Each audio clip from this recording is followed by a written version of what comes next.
اعوذ باللہ من الشیطان الرجیم بسم اللہ الرحمن الرحیم رب اشرح لی صدری ویسر لی امری واحلل عقدۃ من لسانی یفقہوا قولی۔ بکھرے موتی، تیسرا حصہ۔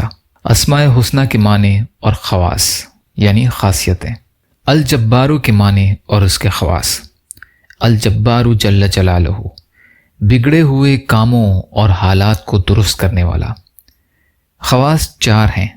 پہلا، جو شخص روزانہ صبح اور شام 226 مرتبہ اس اسم کو پڑھے گا تو انشاءاللہ ظالموں کے ظلم اور قہر سے محفوظ رہے گا۔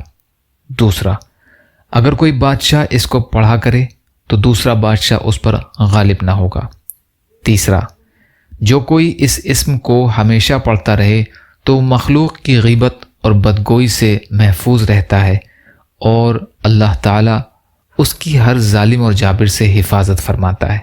چوتھا، اس اسم کے ساتھ ذوالجلال والاکرام ملا کر پڑھنا بھی حفاظت کے لیے بہت مفید ہے۔ یا اللہ ہم سب کو کہنے سننے سے زیادہ عمل کی توفیق عطا فرما۔ یا اللہ مظلوم فلسطینیوں کی، کشمیریوں کی، روہنگیا مسلمانوں کی اور مسلمان جہاں بھی پریشان حال ہیں، ظالموں کے ظلم کا شکار ہیں، آپ ان کی مدد فرمائیے۔ یا اللہ ہم سب کو اپنی استطاعت کے بقدر اپنا حق ادا کرنے والا بنائیے۔ یا اللہ صبر اور شکر اور اچھی طرح عبادت کرنے والا بنائیے۔ یا اللہ اپنے حلال میں سے دیجیے، حرام سے بچائیے، اپنے غیر سے بے نیاز کر دیجیے، جو مانگا وہ بھی عطا کر دیجیے، جو مانگنے سے رہ گئے وہ بھی عطا فرمائیے۔